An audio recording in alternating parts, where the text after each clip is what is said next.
ये बातें गुप्त रखी जाती है, लेकिन क्यों कह रहे हैं? हमारे विश्वास के लिए कह रहे हैं। तुम चाहे जितने पाप कर चुके हो भाई, अब हो गया, आ जाओ, नाम की शरण में आ जाओ, तुम बिल्कुल चिंता मत करो। कई भाई लोग आके प्रश्न करते हैं कि हमसे बहुत पाप हो गए, क्या हमारे पापों का उद्धार हो जाएगा, नाश हो जाएगा? तो ननु दुरिताक्रांताय ते कथम संशयम दास्यामि तत्राहा जय नाम धेय मुनि वृंद गेय जनरंजनाय परमक्षराकृते तुमनादरादपि मनागुदीरितम निखिलोग्रताप पटलिम बिलुम पशी। भगवान नाम जिसको अपना आश्रय दे देते हैं, कोई भी पाप ऐसा नहीं कि उसको दंड दे सके। ध्यान रखना, नहीं प्रश्न खड़ा हो जाएगा फिर महात्माओं को एक कष्ट क्यों मिलता है? ना नवीन पाप, वर्तमान का नहीं पाप, पूर्व के संचित पाप नहीं, ये प्रारब्ध का है जिससे शरीर रचना हो गई। यहां संचित भस्म, आगे त्रुटि हो जाएगी वो भस्म, वर्तमान में त्रुटि हो गई वो भस्म। बहुत विवेक की जरूरत है सत्संग सुनने के लिए। अगर आप नहीं सुनेंगे तो प्रश्न खड़ा हो जाएगा कि सर्व पाप नाशक नाम है, आप ऐसा कह रहे, तो फिर महात्मा जन क्यों भोगते हैं? ये पाप का फल वर्तमान का नहीं है, ये भूत का नहीं है, ये भविष्य में हो जाएगा तो भी उसका नहीं है। ये प्रारब्ध भोग है जो अनेक जन्मों के संचित कर्म गोदाम से निकालकर इस शरीर की रचना हो चुकी है। अब हम भजन कर रहे हैं, रचना पहले हो चुकी कि 25 वर्ष में ये होगा, 30 वर्ष में ये होगा, 45 वर्ष में ये होगा। मैं जिसको अपना आश्रय दे देता हूं, कौन? नाम। भगवान कह रहे नाम ये साक्षात सच्चिदानंदमय है। बड़े बड़े मुनिगण मेरा गायन करते हैं, मैं भक्तों के हृदय का अनुरंजन करने वाला हूं। मैं अक्षर रूप से अवतार लेता हूं। ध्यान रखिए, ये हमारे लिए भगवान का अवतार हमारे मुख में, हमारे मानस पटल में, हमारे हृदय में हो रहा क्या? राधा। ये अक्षर अवतार है भगवान का। मैं अक्षरों की आकृति धारण करता हूं। जो मेरी शरण में आ जाता है मैं उसकी जय करा देता हूं। जिते विनायक शुभ अशुभ विघ्न करे नहीं कोई, विघ्न करे नहीं कोई, डरे कलिकाल कष्ट भय, हरे सकल संताप हरस हरिनाम जपत जय। पक्का ये सत्य है, ये वैभव संपन्न है, ये अकाल है। बोलते हैं सिख भाई, जो बोले सो निहाल, सत्य श्री अकाल। कालातीत तुम्हें बना देगा, श्री संपूर्ण वैभव प्राप्त हो जाएगा। सत्य है, वैभव संपन्न है, कालातीत है, और जो इसको बोले तो निहाल हो जाए। कह रहे हैं उसकी जय हो जाती है। एक एक शब्द पकड़ो, हृदय आनंद में भर जाएगा। मैं अक्षर रूप धारण करता हूं, राधा राधा राधा। ये जो आपके मानस पटल पर राधा राधा, ये प्रियाजू ने अक्षर आकृति धारण करके आपके हृदय में पर्सनल अवतार लिया है। नाम भगवान कह रहे मेरा उत्कर्ष नामी से भी बढ़कर है। नामी ने तो एक अहिल्या जी का उद्धार किया, वर्णन आता है चरण स्पर्श करा के, और नाम जब स्पर्श किया तो करोड़ों अहिल्या परम पद में पहुंच गई, कौन जानता है। भगवान जब अवतार लेते हैं तो बड़े बड़े असुरों को मारते हैं। नाम जब अवतार लेता है तो ऐसे जिनको जानता भी नहीं कोई, कितने पापाचारी, और वो सब भगवत पद को प्राप्त हो गए। नाम का उत्कर्ष नामी से भी बढ़कर के है। यह उत्कर्ष केवल हम सबके कल्याण के लिए नाम भगवान धारण करते हैं। जो आदर पूर्वक नाम जप करता है उसकी तो बात ही क्या है। सादर सुमिरन जे नर कहें, गोपदीव भवसागर तरे। गाय के खुर के गड्ढे में जैसे जल भरा हो तो पार होने में क्या देर लगती है, ऐसे भव समुद्र पार हो जाता है जो सादर नाम जप करता है। लेकिन यहां कह रहे हैं यदि अनादर पूर्वक भी जपे, उपहास करने के लिए, संकेत, या देखें भाई क्या होता है नाम जप करने से, आदि आदि, बहुत ऊंची बात लिखी। लिंग देह पर्यंत समस्त भयंकर पाप समूहों का समूल नाश करके भगवदाकार वृत्ति प्रकट कर देता है नाम। लिंग देह नष्ट होने का मतलब अगला जन्म अब नहीं होगा, उसी से होता है जो सूक्ष्म शरीर कहते हैं। खत्म खेल। नाम नामाकार वृत्ति, ये बहुत बढ़िया चांस है। जो रोज ये आपको सत्संग मिल रहा है, आप पकड़ लीजिए, पकड़ लीजिए। अगर आप पकड़ लेंगे तो निहाल हो जाएंगे, इस बात को समझ लीजिए। न च नामाभाषः पापान्नेव दग्ध्वा निवर्तते अपितु स्वावाच्ये भक्तिं च प्रकाशयतीत्याह। नाम की तो बात जाने दो, नामाभाषी तुम्हारे पापों का सर्वनाश कर देता है। जैसे आप पूरा नाम कहना चाहते थे राम, लेकिन रा उच्चारण किया, मां नहीं कह पाए और शरीर छूट गया तो आपको भगवत प्राप्ति हो जाएगी। पूरा नाम उच्चारण करना चाहते थे राधा, पर रा उच्चारण हुआ, धा नहीं कर पाए और शरीर छूट गया, आपको भगवत प्राप्ति हो जाएगी। यदा भासोप्यद्युन कवलित भवध्वांत विभवो दृशम तत्वाधानामपि दिशति भक्ति प्रणयनीम जनस्तस्योदात्तं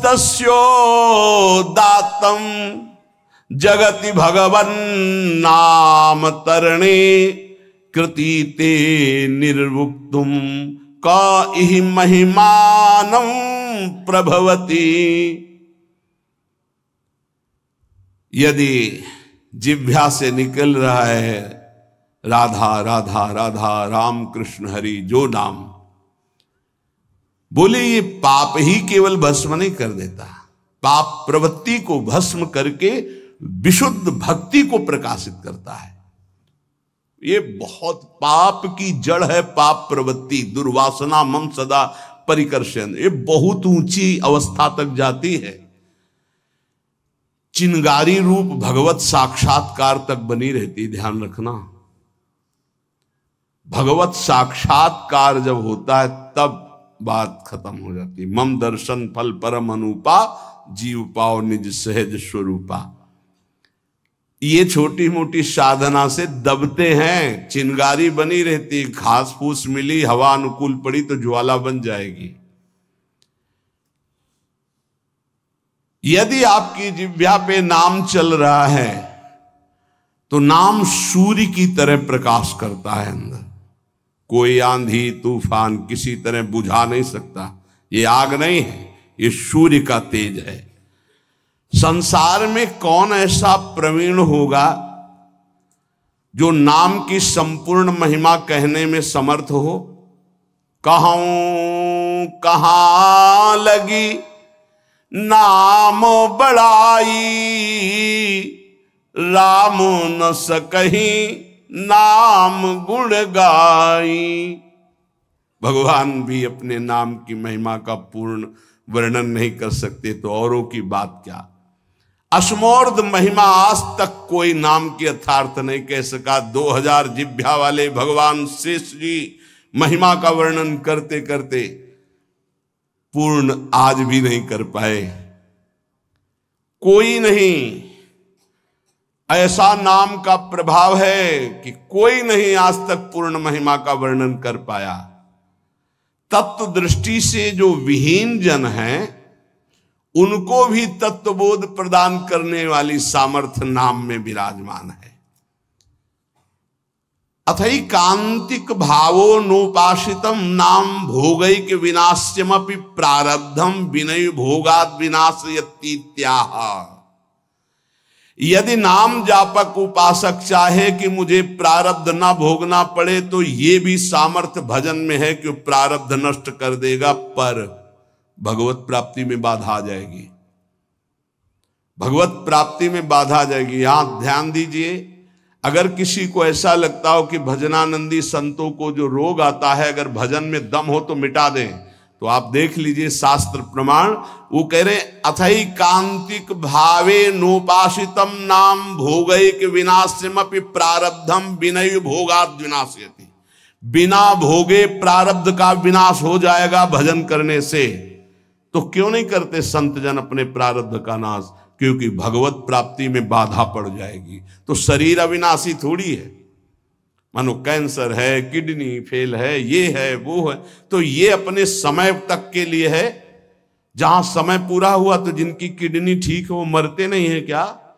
जिनको कैंसर नहीं वो मरते नहीं क्या? अरे बड़े स्वस्थ गाते बजाते चले जाते हैं। गाना बज रहा है, वो आगे गाड़ी में राधा वल्लभ श्री हरिवंश गए। समय है एक इसको ज्ञान होता है भक्त का। तो भक्त अपने भजन का प्रभाव प्रारब्ध नष्ट करने में नहीं करता, ध्यान रखना। नहीं तो शास्त्र आज्ञा करता है कि भोगैक विनाशमपि प्रारब्धम विनय भोगाद विनाश्यतीत्याह। बिना भोगे प्रारब्ध का नाश हो जाएगा। अभी तक सुनते रहे कि पूर्व पाप, संचित कर्म पाप और आगे वर्तमान में हो, ये सब अहम त्वाम सर्व पापेभ्यो मोक्षयिष्यामि मा शुचा, प्रारब्ध भोगना पड़ता है। तो अब यहां कह रहे हैं कि अगर नाम निष्ठा पूर्वक जपा जाए, अथई कांतिक, एकांतिक भाव, नाम किसी हमारे पास और कोई बल नहीं, कोई साधन नहीं। अथई कांतिक भावो नोपासितम नाम, जो भाव से नाम की उपासना करता है तो भोगैक विनाश्यमपि प्रारब्धम विनय भोगाद विनाश्यतीत्याह। बिना भोगे प्रारब्ध का नाश हो जाएगा। जैसे श्रीधर बाबा हमको एक चरित्र सुनाए थे राधा कुंड के संत भगवान का, कि वो रोज सोहनी लगाते थे राधा कुंड में। कोई थूक दे कोई ऐसा तो उसे साफ करके राधा कुंड के जल से, कि हमारे प्रिया प्रीतम यहाँ विहरण करते हैं। और भिक्षान्न से उदर पोषण करते थे, खूब निरंतर नाम जप करते थे। एक दिन वो राधा कुंड की सेवा करके बैठे ही थे कि एक काला दुर्गंध युक्त पुरुष आया। उसने कहा बाबा मुझे स्वीकार करो। तो बोले कैसा? बोले मैं 12 वर्ष का गलित रोग कुष्ठ हूं जो तुम्हारे शरीर पे आना चाहता हूं, पर इतना भजन है कि मैं बिना आपकी आज्ञा के आ नहीं सकता। मैं प्रारब्ध हूं आपका, 12 वर्ष गलित कुष्ठ। उनका भाई इतना समय नहीं हमारे पास कि मैं भोगूं, ये हमसे तुमसे नहीं पूछा जाएगा। हाँ, ही ऐसे बड़े भजनानंदी गुरुजनों की बात है। उनका हमारे पास समय नहीं है। दूसरे दिन फिर बाबा स्वीकार करना पड़ेगा, हम 12 वर्ष का गलित कुष्ठ 6 साल में भुगवा देंगे। नहीं हमारे पास समय। क्रम से रोज आते रहे। एक दिन आए, बोले बाबा स्वीकार कर लीजिए प्रारब्ध, या फिर भजन से नष्ट कर दीजिए। भजन तो नहीं देंगे, भजन नहीं देंगे। तो बोले बाबा स्वीकार करो।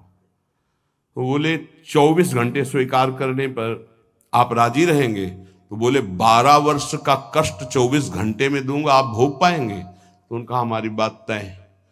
तुम पूरे 12 वर्ष का जितना कष्ट है वो हमें 24 घंटे में दे दो, मैं स्वीकार करूं। बोले कोई औषधि नहीं, कोई पानी देने वाला नहीं रहेगा, दरवाजा अंदर से बंद करेंगे। बोले बिल्कुल अक्षरशः ऐसा। बाबा ने अपने शिष्यों से कहा दरवाजा बंद कर रहा हूं, आज इसी क्षण समय देख लीजिए, 24 घंटे तक कोई हमारे कमरे में नहीं आएगा, कोई विक्षेप नहीं पहुंचाएगा, हम खुद निकल आएंगे। जे ही का स्वीकार है, पूरा शरीर मवाद से युक्त हो गया। भीषण पीड़ा कढ़ाते रहे, हा कृष्ण हा कृष्ण।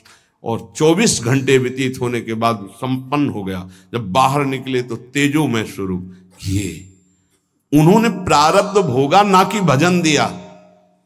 यहां कह रहे कि अगर आप भजन बल से चाहें, देखो अगर किसी ने वस्त्र दे दिया, किसी ने भोजन दे दिया, किसी ने कुटिया बनवा दी, तो उसका प्रारब्ध लेकर भोग लेते हैं महापुरुष। फिर अपना प्रारब्ध कैसे छीड़ कर लेंगे?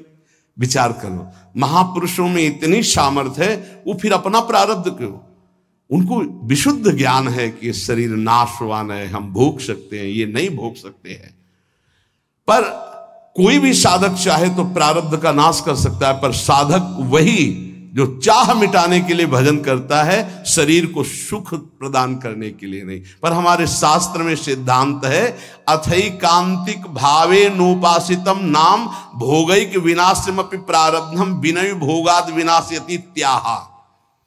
एक बार भाई जी महाराज हरिद्वार में ऋषिकेश में बहुत ही हालत खराब थी, उठना बोलना बंद था, बड़े कष्ट में थे। इतने में श्री सीताराम ओंकारनाथ जी महाराज आ गए, बड़े सिद्ध महापुरुष थे। उन्होंने कहा कि कुछ मिनट भाई जी से वार्ता करनी है। तो उनका इस समय तो नहीं हो सकती, क्योंकि बहुत शिथिल और बहुत पीड़ा है। बोले आप सूचना दे दीजिए। तो भाई जी से कहा कि श्री सीताराम ओंकारनाथ जी महाराज पधारे हैं आपके दर्शन के लिए, कुछ संभाषण कर। ऐसे बैठ गए जैसे आराम से लेटे हो। कहाँ हैं? और गए और गंगा जी के किनारे चौकी पर बैठकर दोनों महापुरुष घंटों भगवत चर्चा हुई, और फिर आए और जे भी आके सैया पे लेटे, फिर वैसे ही। क्या ये प्रारब्ध उनके ऊपर शासन कर रहा है? नहीं। बस यही भूल संसारियों से हो जाती कि अगर भजन का ये परिणाम है कि दुख ना हो तो महात्मा को कष्ट क्यों है? नहीं, बिल्कुल कष्ट नहीं है, बिल्कुल कष्ट नहीं। तुम उसे नहीं जानते हो, तुम बाहरी ढांचे को कष्ट में देखकर कष्ट जानते हो। अगर तुम्हारे अंदर वो विवेक हो, वो सामर्थ्य हो, या कोई मशीन बनी हो, उनकी छाती में लगा के देख लो। ऐसा परमानंद विश्व में किसी को नहीं होगा जैसा भगवत भजन करने वाले को होता है। भोग के द्वारा ही प्रारब्ध का विनाश होता है, ऐसा शास्त्रों में पाया गया। पर नाम में इतनी सामर्थ्य है, प्रारब्ध कर्म भोगे बिना नष्ट हो जाएगा। नहीं तो प्रारब्ध बड़े बड़े तपस्वी ज्ञानियों भक्तों ने भी स्वीकार करके भोगा है। प्रारब्ध कर्म स्फुरण होके नष्ट हो जाएगा। स्फुरण स्वप्न में देखा आपने, 4 लोग आए, मार लाठी आपको बहुत पीटा, आंख खुली, एक और डंडा ले लगे, प्रारब्ध भोग नष्ट हो गया। कुछ प्रारब्ध भोग भगवान भोगवा देते हैं और हजारों प्रारब्ध भोग कटवा देते हैं। हजारों प्रारब्ध भोग स्वप्न में कटवा देते हैं। विश्वास करना, भगवान बड़े लीला बिहारी हैं। अपने जनों के प्रारब्ध को बहुत मात्रा में जो लिखे हुए हैं उनको तो स्वप्न में कटवा देते हैं। कुछ ऐसे थोड़े देते हैं, और वो भी ऐसा मार होता है प्रारब्ध का भगवान के भक्तों का। जैसे कोई पड़ोसी से बालक कुछ बिगाड़ करके झगड़ा कर लिया, अब पड़ोसी मारने आ रहा है तो उसकी मैया बड़ी प्रवीण होती, दौड़ के जाती है।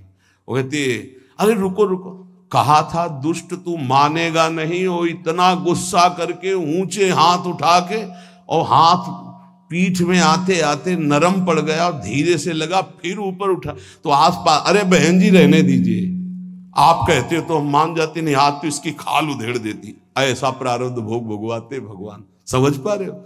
हाथ बहुत ऊंचा उठा रही मैया, पर उसका लाला है इसलिए बहुत धीरे पड़ता है जाकर के। अगर पड़ोसी मारता तो भले हाथ ऊंचा ना उठता, लेकिन वो बहुत जोर का लगता। तो ऐसे ही प्रारब्ध पड़ोसी की तरह पिटाई करता है सबकी, लेकिन भक्तों के प्रति जब पिटाई होती है तो मैया की तरह पिटाई होती है। हाँ, जैसे कुम्हार नीचे हाथ लगा के ऊपर पिटाई करता है ना मटकी की, ऐसे भगवान आनंद सिंधु सत्य कह रहे हैं, आनंद का हाथ लगा करके ऊपर से प्रारब्ध को भगवा देते हैं। ब्रह्म विद्या का साक्षात्कार करने वाले महापुरुषों के संचित भस्म हो जाते हैं, क्रिमाण का नाश हो जाता है, परंतु प्रारब्ध भोगना पड़ता है। परंतु वही प्रारब्ध नाम निष्ठा वाले को चाहे तो स्पर्श भी नहीं कर सकता। इसमें वेद प्रमाण है, सा एव सर्वेभ्यः पापमभ्यः उदितः उदेति ही वै सर्व पापमभ्यो या एवं वेद उदिति तस्य नाम। जो तपस्या साधना वेदांत के द्वारा सारे पाप भस्म कर चुका है, वो पूर्व और वर्तमान के पापों से छुटकारा पा जाता है, पर उसे प्रारब्ध भोगना पड़ता है। पर यदि नाम जापक है उत, ये जो नाम जापक है उसको प्रारब्ध भी भोगना नहीं पड़ेगा यदि वो चाहे तो। पर क्यों चाहेगा? अरे ब्रह्मास्त्र का प्रयोग मच्छर मारने के लिए थोड़ी होता है। आप आगे बढ़ो, खुद आपका हृदय कहेगा आओ प्रारब्ध स्वीकार करते हैं, लेकिन भजन एक भी नाम नहीं देंगे तुम्हें, भोग लेंगे हम। बहुत बढ़िया बात है। देखो, जब पैसे में महत्व हो जाता है ना, तो जिससे उधार लिया जाता है कहा जाता है 2 दिन काम करवा लो यार, पैसा मत लो, शरीर से हम काम कर देंगे, पैसा हाँ राजी। ऐसे ही भक्त होता है, शरीर से हम भोग लेंगे, भजन नहीं देंगे तुम्हें, हाँ राजी तो आओ। देव कष्ट और आर्त भाव से पुकारेंगे राधा राधा राधा, हम तो माला माल है, हमारा घाटा क्या है। अभी शरीर छूटे तो प्रियाजू मिलेंगे, कल छूटे तो प्रियाजू मिलेंगे, 10 वर्ष बाद छूटे तो प्रियाजू मिलेंगे। जो यहां कर रहे हैं वहां करना है। यहां आप लोगों के रूप में बैठे हुए भगवत चर्चा हो रही है, वहां प्रियाजू के सामने प्रियाजू का यश गा करके नाचेंगे, गाएंगे, खेलेंगे, कूदेंगे अपनी स्वामिनी जी के साथ। घाटा कहाँ है हमारे पास? तद वृंदावन धाम नाम रसदम बंदामि राधापते। मैं उसी वृंदावन की उपासना करता हूं जिसके कण की आशाएं बड़े बड़े महापुरुष करते हैं। राधापति प्रिया प्रीतम ने मुझे उस रस का दान कर दिया है।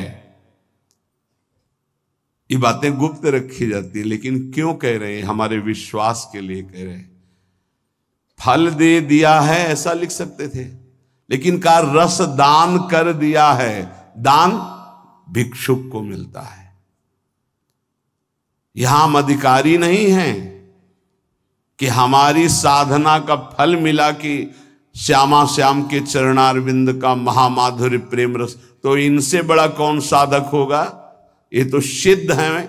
88 हजार वर्ष की समाधि लगती, जिसमें हम सैकड़ों बार जन्म लें और मर जाएं, तो उनकी एक समाधि के बराबर हमारा जीवन नहीं होगा। हमारे पास कुछ नहीं है, हमको कृपा से घसीटा गया। अब हमारे पास केवल उनकी दया, कृपा, करुणा ही है कि हमारा निस्तार कर सकती है। तो ऐसे दाता है कि हमें श्यामा श्याम अपने आप को दे दिए। अति उदार बिभि सुंदर सुरत सूर सुकुमार। ये सुकुमार तत्व युगल सरकार महादानी हैं। ये अपना दान करने के लिए अपनी कृपा का अवतार कराते हैं। श्यामा श्याम की कृपा का अवतार कौन है? आचार्य। कृपा रूप जो वप धर्यो। तभी कहा गया महिमा तेरी कहा कहो श्री हरिवंश दयाल, तेरे द्वारे बटत है सहज लाडली लाल। सहज शब्द देख लीजिए, बस पंक्ति में बने रहिए। आपको ये चिंता नहीं करनी कि आपके अंदर क्या विकार चल रहा है, आपका भजन कितना चल रहा है, आप किस कोटि के साधक हैं। यहां इसका कोई गणना नहीं। यहां गणना है पंक्ति में खड़े रहो, बस इधर उधर नहीं डोलना। अगल बगल से पंक्ति लगी हुई है, वो आपको बुलाएंगे, बहुत समय हो गया खड़े रहते, कुछ मिला? बोले नहीं अभी तो खड़े हैं। बोले आ जाओ हमारी पंक्ति में, देखो क्या बट रहा है, आनंद लीजिए। तो ऐसा ना गलती करें। ये जो शरणागति प्रिया प्रीतम की मिली, बस इसी पंक्ति में बने रहना। तो महिमा तेरी कहा कहो श्री हरिवंश दयाल, तेरे द्वारे बटत हैं सहज लाडली लाल। इसी पंक्ति से बड़े बड़े रस सिद्ध महापुरुष हो गए हैं। वैसी पंक्ति में आप भी जा रहे हैं। और पंक्ति का एक प्रभाव होता है कि चलना नहीं पड़ता, धक्के से आगे पहुंचा दिया जाता है। जब जोरदार पंक्ति लगी हो, आप बिल्कुल सेट हो जाओ उस पंक्ति में, तो पीछे से रेला आएगा, आप आगे पहुंच जाएंगे। जैसे बरसाने लाडली जी के दर्शन करने जाए ना, तो ये देखा ना, धक्का लग लग करके एकदम सामने पहुंच गए और लाडली जी के दर्शन। बस अपने को पंक्ति में खड़ा कर दो। हमारी सामर्थ्य नहीं इस पंक्ति में खड़ा होने की। अगर अपने को पूछा जाए कि तुम्हें क्या चाहिए, उस पंक्ति में खड़ा करें तो बहुत घटिया मांग होगी। इतने रुपया दे दो, इतना मकान दे दो, दुल्हन दे दो, ये दे दो, वो दे दो। अगर हम पूछा जाए हृदय से सबके, ये खुल के बताओ तुम्हें क्या चाहिए, तो वो जब बोलेगा ना तो होश उड़ जाएंगे। हम लोगों से मांगा जाए कि आप अपना प्राण, अपना जीवन, अपना सर्वस्व प्रभु के लिए न्यौछावर कर दो, नहीं करोगे। और काम भाव के लिए आप 1 मिनट में तैयार हो जाएंगे प्राण देने के लिए। पक्का समझ, 1 मिनट में ऐसे अमूल्य प्राणों को देने के लिए तैयार हो जाएंगे। कैसे? जानते हो कि अगर इस बात का परिणाम आया तो आपको आजीवन कैद या फांसी मिल सकती है, लेकिन आप उस बात को ना समझकर आप कूद पड़ते हैं। तो हमसे पूछा जाए हृदय की बात तो संसार प्रिय है, प्रभु नहीं। पर पता नहीं लाडली की कृपा, धक्का लगते लगते लाइन में लग गए। फिर पता चला ये लाइन क्या बटता है इसमें? बोले प्रिया प्रीतम बटते इसमें। तो लगा ये हम तो न प्रिया प्रीतम चाहते थे, ना ये पंक्ति जानते थे। पता नहीं कैसे धक्का लगते हुए भीड़ में और ऐसी पंक्ति में लग गए जहां प्रिया प्रीतम बट रहे हैं। महिमा तेरी कहा कहो। हाँ, आचार्य चरण बैठे हैं और प्रदान करते जा रहे हैं। श्यामा श्याम की रति, श्यामा श्याम की रति, श्यामा श्याम प्रदान करते जा रहे। बोले मुझे राधापति ने रस का दान कर दिया है, अब मुझे कुछ नहीं चाहिए। कदानु वृंदावन कुंज मंडले भ्रमन भ्रमम हेम हरिन मणिप्रभम संस्मृत्य संस्मृत्य तदद्भुतम प्रियद्वयम द्वयम विस्मृति में तुम्हें खिलम। आहा, ऐसा कब होगा कि वृंदावन की कुंज कुंज में लीला चिंतन डोलूं, नील हेम मणि युगल नाम सुमिरन ते ही को घोलूं। ऐसा कब होगा? कदान वृंदावन कुंज मंडले भ्रमन भ्रमन हेम हरिन मणि प्रभम। मेरे नेत्रों में श्री श्यामाजू और लालजू की छवि छाई है और पद गुनगुनाते हुए वृंदावन की गलियों में डोल रहे। यहां चलना ही परिक्रमा और भजन है, ध्यान रखना। पक्की बात मान लीजिए हमारी, विश्वास करना। यदि संपूर्ण शरणागत हो तो तुम्हें अलग से भजन करने की जरूरत नहीं। पूरा भजन आपका हो रहा है, आपका चलना परिक्रमा हो रहा है, आपका सोना समाधि माना जाएगा। धाम में हो या भगवत आश्रित कहीं भी हो, पूर्ण शरणागति की बात कर रहा हूं। आपका हर बात बोलना यश गाना होगा भगवान का, और आपकी एक एक श्वास भजन माना जाएगा। आपका भोजन पाना भी, भोग लगाना पूर्ण यज्ञ माना जाएगा। निद्रा समाधि स्थिति, एक एक कदम, एक एक क्षण। अब वो भजन करना नहीं पड़ रहा, स्वाभाविक होता है शरणागति का। ऐसा कब होगा? भ्रमण भ्रमण हमारे पैर चल रहे हैं पर मुझे पता नहीं क्यों। गौर श्याम जोरी हमारे हृदय मानस पटल पर छाई हुई है और हम गुनगुना रहे हैं। यार क्या अमृत है इन पदों में, बाद में जान पाओगे। अभी विष फैला है जबान में, विषय भोगों का, इन नाना प्रकार के पदार्थों का, इसलिए पदों का स्वाद नहीं आ रहा। नहीं तो डूब जाओगे, डूब जाओगे, सुख में डूब जाओगे। देख सखी राधा पिय केली, देख सखी, सखी देख देख, प्रिया प्रीतम का कैसा सुंदर रूप है, देखो तो कैसे बन विहार कर। देख सखी राधा पिय केली, ये दो खोरी खिरक गिर गहवर, बिहरत कुंवर कंठ भुज मेली। ये दो नवल किशोर रूप निधि, बिटप तमाल कनक मनोबेली। अधर अदन चुंबन परिरंभन, तन पुलकित आनंद रस झेली। ये सखी देखी, आज देख ब्रज सुंदरी मोहन बनी केली, अंश अंश बाहुदय किशोर जोर रूप रास मनो तमाल अरुझि रही सरस कनक बेल। देख सखी नव निकुंज भ्रमर गुंज मंजु घोष प्रेम पुंज, गान करत मोर पिकन अपने सुरसों में। मदन मुदित अंग अंग बीच बीच सुरत रंग, तो पल पल हरिवंश पीवत नयन चसक। ये गा तो गए 2 मिनट में, लेकिन जब शोभा उतरेगी ना तो कितने घंटे शिथिल हृदय बना रहेगा। महाप्रेम रस कब ऐसा होगा कि वृंदावन में इन पदों को गुनगुनाते हुए, लीला का चिंतन करते हुए, रूप माधुरी का पान करते हुए घूमूंगा। संस्मृत्य संस्मृत्य तदद्भुतम प्रियद्वयम, मेरे परम प्राण प्रिय द्वयसी नवल किशोर जी की स्मृति में रहूंगा। विस्मृति में तो मेखिलम, और सब भूल जाऊंगा, केवल स्मृति में मेरे प्रिया प्रीतम रहेंगे। नाम, यदि हमारे मुख में नाम चल रहा है तो ये स्थिति दुर्लभ नहीं है। नाम की अपार महिमा है। ननु दुरिताक्रांताय ते कथम संश्रयम दास्यामि तत्राह।